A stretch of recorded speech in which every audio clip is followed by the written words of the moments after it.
Ó, esse aqui é essa QR Code aqui é do meu LinkedIn, tá? Quem quiser conectar, fica à vontade. Aqui do lado a gente tem um ícone que eu criei para representar essa pessoa, né, que é a Chloe, que eu tenho falado com ela já há algum tempo aí, tá? A Chloe aí, ela tem sido um projeto da empresa, mas muito pessoal, que já tem aí mais de um ano. Tá? E ela tem evoluído bastante. E aí a ideia é eu falar um pouco disso com vocês. Tá? Se quiserem contatos, fiquem à vontade também. Deixei ali também no cantinho, mas aí a gente já começa aqui. Faz poucos meses eu vi uma palestra lá na empresa mesmo de uma pessoa lá, um arquiteto de software da AWS, não me lembro o nome. Mas ele fala uma questão muito engraçada. Até estava comentando aqui nos bastidores que ele veio falar para desenvolvedores, né? E aí ele falou assim: vamos falar desse elefante na sala, né? E aí ele comentou assim: a grande dúvida dos desenvolvedores: os desenvolvedores vão perder o emprego? Aí ele respondeu: vamos, né? E aí ele continua a palestra. Então, assim, realmente a gente está num ponto que todo mundo já, né, independente do que a gente fale, do quanto a gente romantize, realmente a gente não sabe muito bem como vai acabar tudo isso nessa transformação puxada pela agilidade. E isso afetou vários fatores, várias áreas. A gente sabe também que toda empresa, ciclicamente, ela se reestrutura, não é? Os dados são jogados e a gente não sabe muito bem o que acontece. Então, e eu venho de mais de uma década, trabalho com processos ágeis, de agilidade. Não é? Trabalho em várias empresas, estou aqui na Rede há bastante tempo. Acontece que, por vários fatores econômicos, estruturais, tendências, a gente sabe que as empresas continuam investindo na agilidade, mas elas não entendem, boa parte não entende que você precisa de um agilista para cada squad. Só que tem uma outra parte, que eu particularmente considero que eventualmente pode ser uma falácia, ou vai depender da realidade de cada empresa, que é com relação à maturidade de cada time, né? Então a gente tem vários fatores bastante complexos aí que levam a uma necessidade de continuo sendo ágil, mas eu tenho menos pessoas olhando isso no dia a dia. Como é que a gente pode resolver continuar escalando? Além do que, a gente sempre percebeu uma questão, não é escalável toda vez que eu tiver que criar uma squad nova, aliás, toda vez que eu precisar aumentar o meu portfólio de produtos, eu tenho que repetir isso na estrutura. Porque eu não consigo fazer uma evolução exponencial, porque eu tenho que descolar o meu custo, não é, do meu retorno em produtos digitais, principalmente. É assim que é o jogo. A ideia, então, aqui, né, que veio para resolver tanto essa questão de temos squads, somos ágeis, mas a gente não pode ter o apoio que cresce na medida que a minha demanda cresce. Eu preciso descolar esse suporte de métodos ágeis, e aí quando eu falo métodos ágeis, são todos os métodos embaixo do guarda-chuva, desse crescimento. Como é que eu faço isso? Como é que eu mantenho a cultura sem ter que ter uma pessoa do lado falando sobre isso o tempo todo? A questão do reforço da cultura. Como é que eu faço isso? Não é? Como é que eu mantenho a informação atualizada de forma que eu não preciso ter uma pessoa o tempo todo gerando essas informações? É daí que vem a ideia aí para frente, aqui, não, para cá. Aí que vem a ideia da Chloe, tá? Então a Chloe, ela vem com uma ideia. Eu acho que algumas pessoas devem conhecer o conceito de sistemas sociotécnicos, que um sistema sociotécnico, né, é esse processo que ele não olha só a tecnologia, a infraestrutura. Ele entende que as pessoas estão ali no meio. Isso é antigo, ele, né, em algum momento ele foi deixado um pouco de lado. Ele é bem antigo, tá? Deve ter 70, quase 80 anos a teoria. E ele fala que as pessoas têm que estar no meio desse processo, né, de tecnologia. Então, a Chloe ela também vem com essa questão. Ela é o uso da inteligência artificial. Ela é um artefato, que a gente chamaria de artefato sociotécnico, mas que ela respeita a ideia do humano no ciclo, né? Ela tem que estar sendo um apoio para a pessoa tomar decisões, ok? Essa que é a ideia da Chloe. E ela está focada nessa questão de governança de TI para processos ágeis, ok?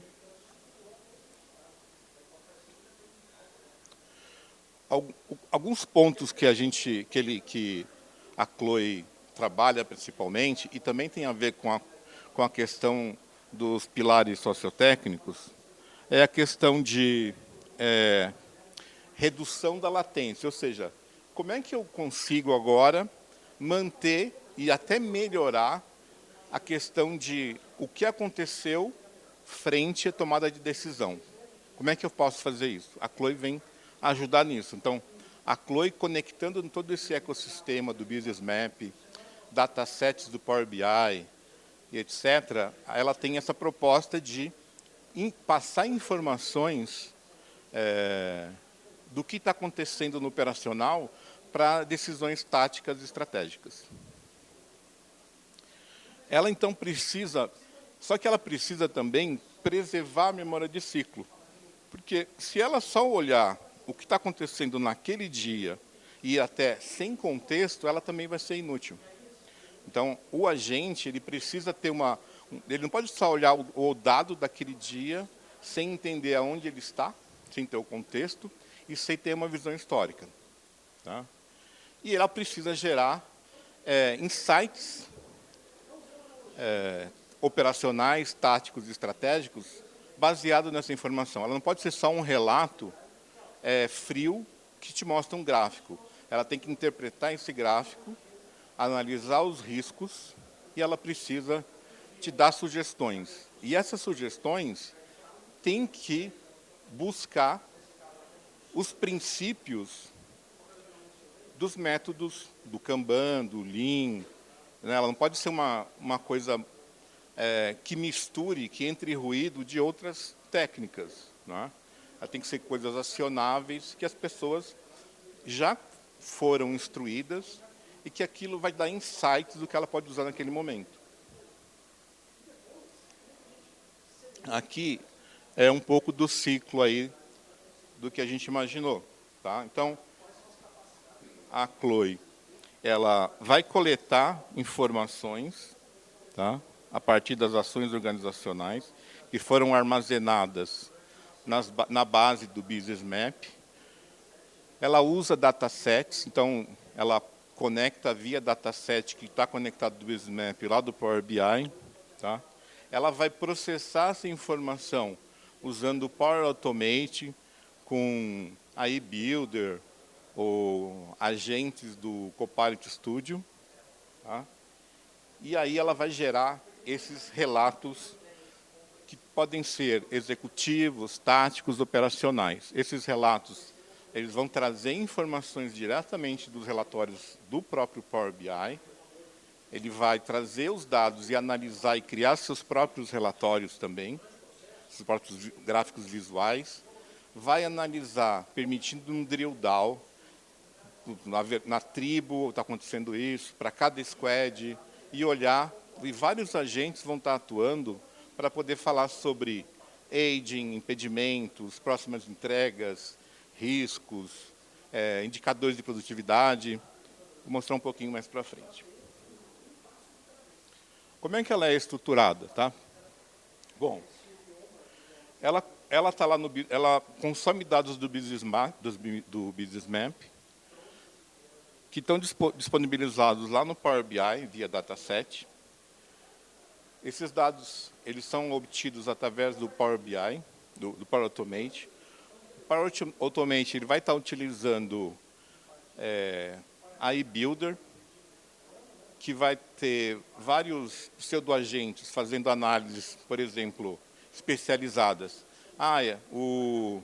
Analisar o aging daquela squad, analisar os bloqueios, analisar as próximas entregas, vários fatores, vários agentes aí. E de vários níveis. Você pode também estar olhando tanto uma iniciativa, ela vai estar analisando um épico, tá? E vai estar, em cima disso, analisando riscos no nível de vertical, no nível de squads, e dando orientações de planos de ação. Tá? Então, veja, não é uma questão só de não é um relatório. De fato, é um relato que está contando uma história dando sugestões de forma de atuação. Tá? Quando ele processa, ele pode estar pedindo aprovações via Teams, avisando que os relatórios foram gerados via Teams, notificando via e-mail, ele publica no SharePoint os relatos, então gera-se um histórico longo, e ele pode também ser acionado via chat no Teams, ou no próprio Office 365.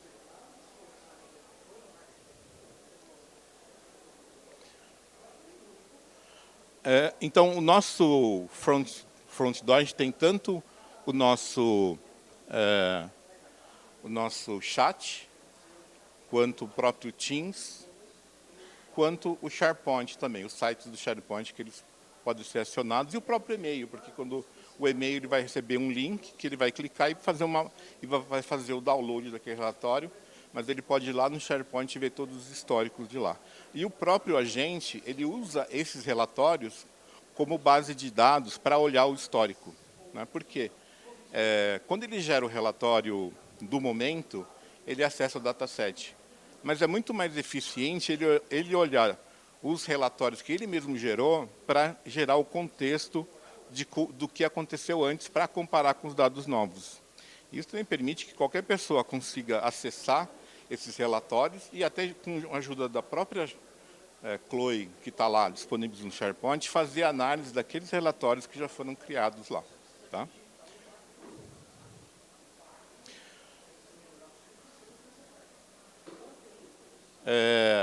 Além disso, são vários agentes. Tá? Então, existem os pseudoagentes lá via eBuilder que estão construídos, que são acionados via Power Automate, porém a gente tem outros agentes que cuidam também de gerar processo, gerar informação dos ciclos anteriores.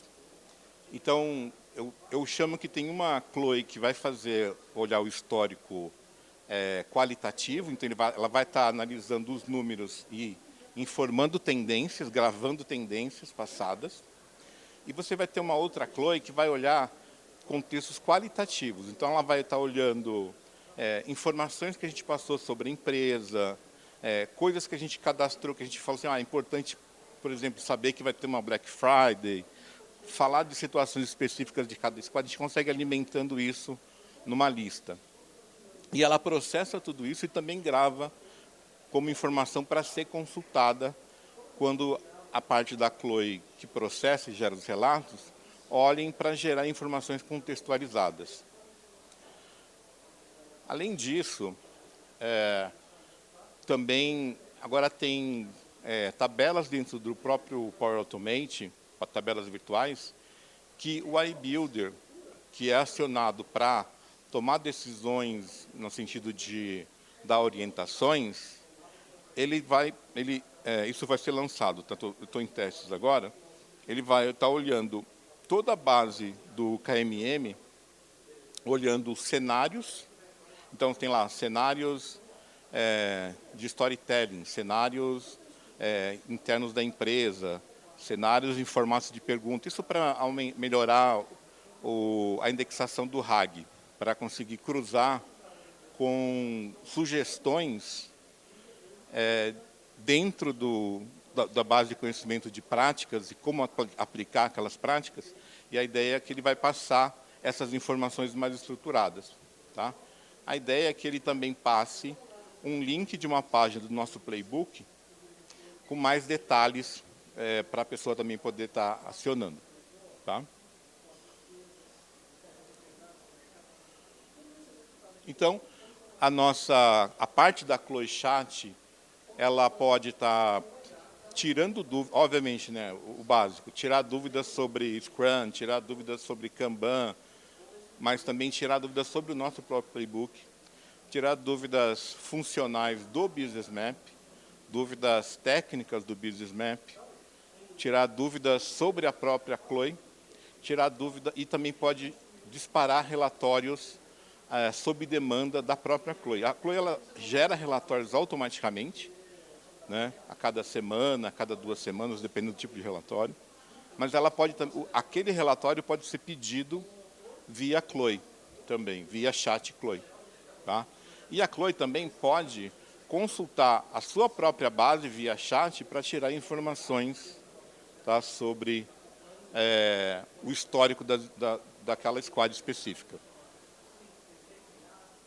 E também, né, eu já falei a questão do playbook também.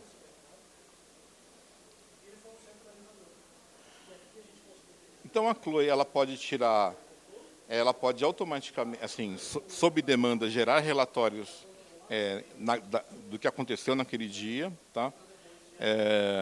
Ela pode fazer via chat, trazer informações sobre indicadores de produtividade, tá?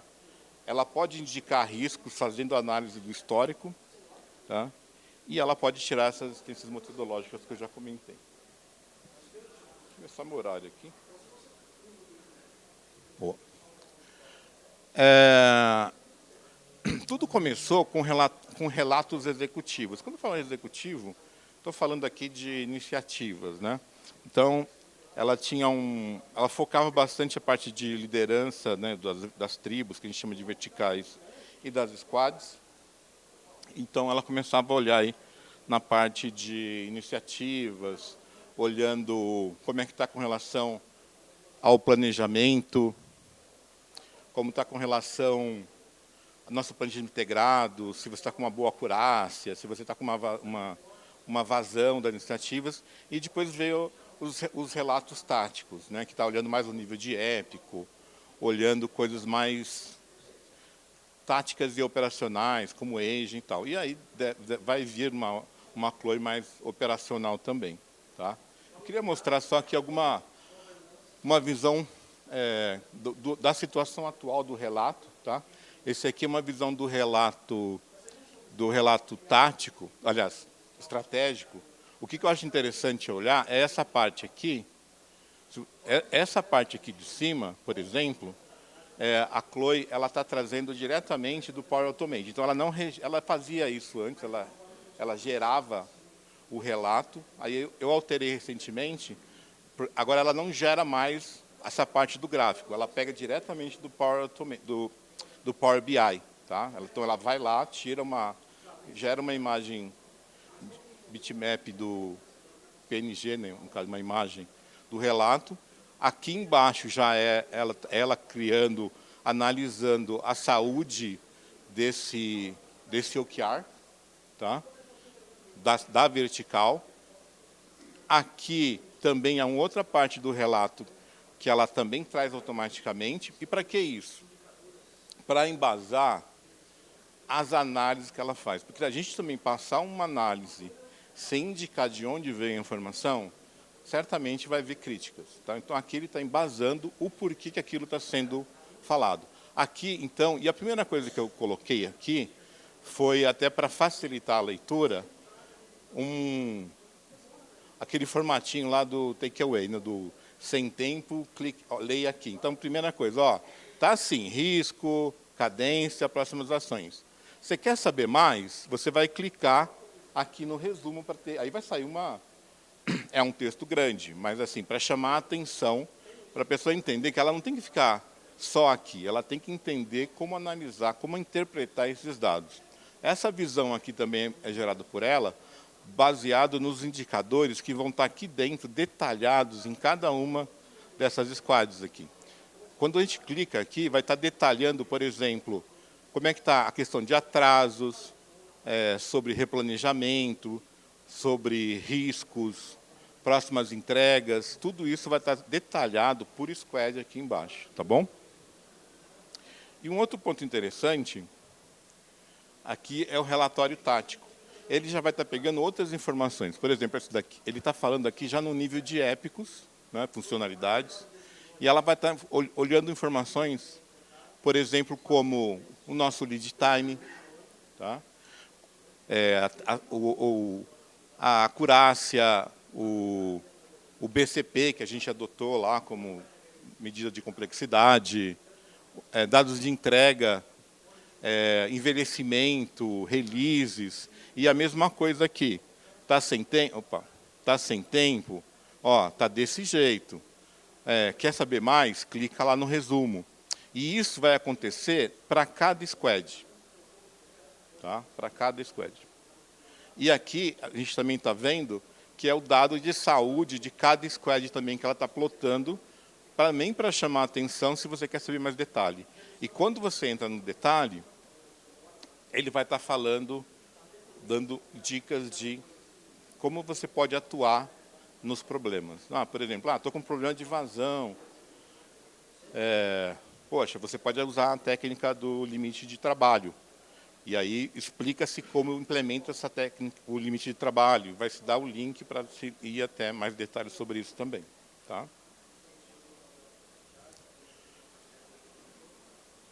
Aqui. Aqui, de novo, voltando à questão do...